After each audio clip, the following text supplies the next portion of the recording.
আসসালামু আলাইকুম ওয়া রাহমাতুল্লাহি ওয়া বারাকাতুহু। এই যে কথা হয়, এই যে আহমাদু ওয়া নুসাল্লি আলা কথা রাসূলিল হয়। কারীম।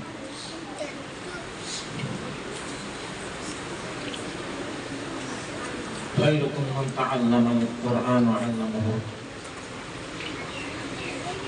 সম্মানিত আমাদের মাঝে গালুয়া থেকে আগত প্রধান অতিথি, প্রতিষ্ঠানের অভিজ্ঞ শিক্ষক মহোদয়গণ, ছাত্রছাত্রীদের অভিভাবক ও শিক্ষার্থী বন্ধুরা,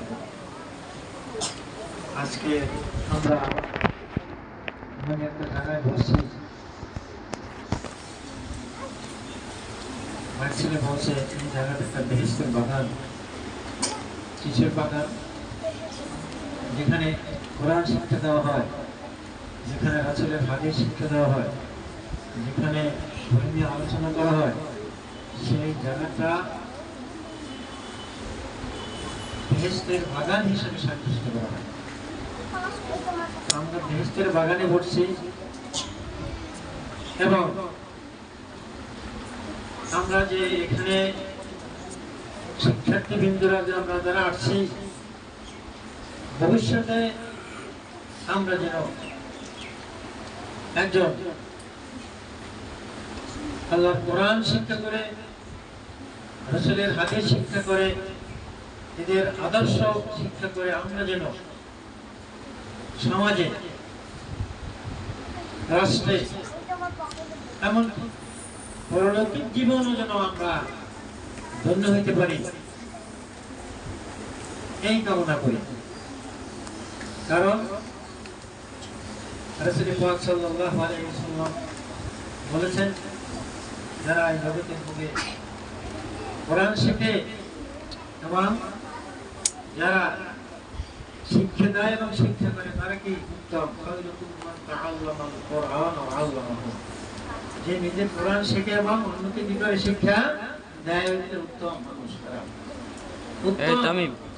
তো তোমরা, তোমাদেরকে যারা শিক্ষা দিতেছে তারা উত্তম, আর তোমরা যারা শিক্ষা গ্রহণ করছো তোমরাও কি? শুধু তাই নয়, তোমাদের অভিভাবক যারা আছে এরা পরলৌকিক জীবনে আল্লাহ রাব্বুল আলামিন তাদেরকে চিনবে কিভাবে?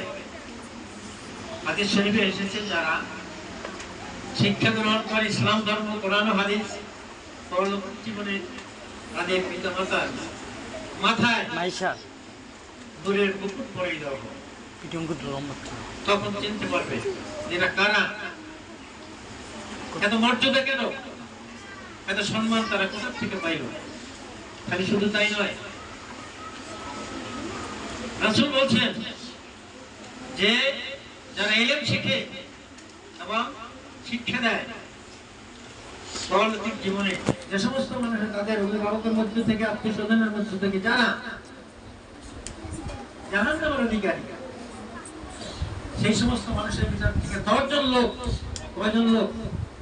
10 জন লোক ভাইসা বলবে, তোমাদের অধিকার দেওয়া হয়েছে, যাও তোমরা আত্মীয় স্বজনের ভিতর থেকে যে সমস্ত মানুষেরা তাদের যারা জাহান্নাম হয়ে গেছে অবধারিত, তাদের থেকে 10 জন লোক তোমরা বের করিয়া তোমরা বেহেশতের ভিতরে প্রবেশ করাই দাও। বলে বলেন সুবহানাল্লাহ বিহামদিহি। সুতরাং এই সমস্ত ক্ষমতা আমাদের সেই যারা ইলম শিখতেছো, শিক্ষা করতেছো, তাদের তো এই মর্যাদা রক্ষা করতে হইলে দুনিয়া থেকে কষ্ট করতে হইবে।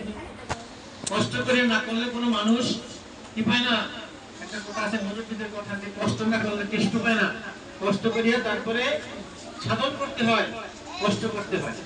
তো যখন তোমরা কষ্ট করবা, তখন এই ধরনের মর্যাদা তোমরা আল্লাহ তাআলা তোমাদেরকে জানাইবে।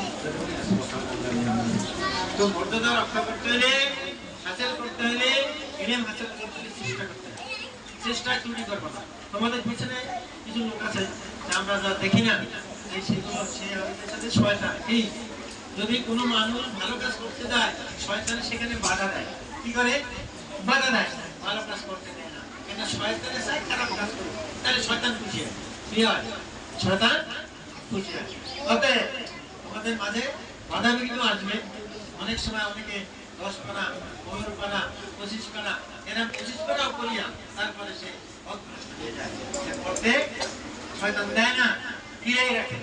অতএব তোমাদের মাঝে বাধা আসবে, বাধা আসার পরেও তোমরা কি করবা? তোমাদের চেষ্টা তোমরা চালিয়ে যাও। মানুষ চেষ্টা করলেই সে উন্নতি সাধন করতে পারে।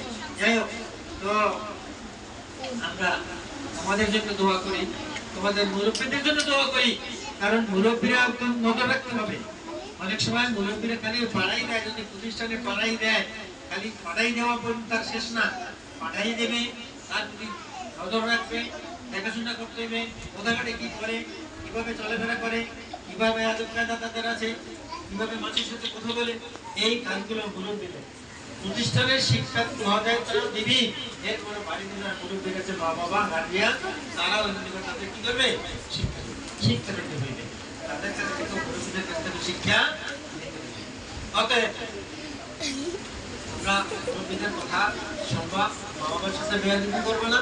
এক, 2 নম্বরে তোমাদের যারা শিক্ষক মহোদয় যারা আছে তাদের সাথে কি করবো না? বেয়াদবি করবো না। আরেকটা কথা, যখন তোমরা প্রত্যেকটা চলাফেরা করো তখন একটি জিনিস রাসূল পাক সাল্লাল্লাহু আলাইহি সাল্লাম হাদিসে বলেছেন, আবু রাদিয়াল্লাহু তাআলা বলেন, কাল রাসূলুল্লাহ সাল্লাল্লাহু আলাইহি সাল্লাম আসসালামু কাবলা কালাম। রাসূল বলেন যে কথা বলার আগে কি করতে হবে? সালাম দেওয়া লাগবে। কি দেওয়া লাগবে? সালাম দেওয়া লাগবে। তো প্রত্যেকটা যখন মুরব্বিদের সাথে তোমাদের চিন্তা যারা বয়স্ক বেশি আছে তাদেরকে কি করবা? সালাম দিলে হবে। এটা ইসলামের আদব। এটা কি ইসলামের আদব। যাই হোক, আমাদের জন্য দোয়া করি, প্রতিষ্ঠানের শিক্ষক মহোদয় আছে তাদের জন্য দোয়া করি, আর অভিভাবকের জন্য দোয়া করি। তোমরা আমাদের জন্য কি করবা? দোয়া করো। আমরা ফিরে এমনিভাবে কোনো সময় তালবেলের ছিলাম, এটা হাদিস শরীফে আছে। আমি কালকে আর গত জুমায় আমি হাদিস পড়াইছি যে তালবে আলিমের মায়ের নিচে ফেরেশতারা নূরের পদার নিচে। এটা তোমরা বিশ্বাস করো? বিশ্বাস করো না? অবশ্যই হাদিসে রাসূল পাক সাল্লাল্লাহু আলাইহি ওয়াসাল্লাম কথা মিথ্যা না, আল্লাহর কথা কি না? মিথ্যা না। অতএব তোমরা তালবে আলিম এই তালেবুল ইলম হিসেবে তোমাদের মায়ের নিচে ফেরেশতারা পদার নিচে। সে মান মর্যাদা রক্ষা করে তোমরা এত কথা কিসের? আল্লাহ তাআলা আমাদেরকে হাসান করে জোরে জোরে সবাই বলি আমিন।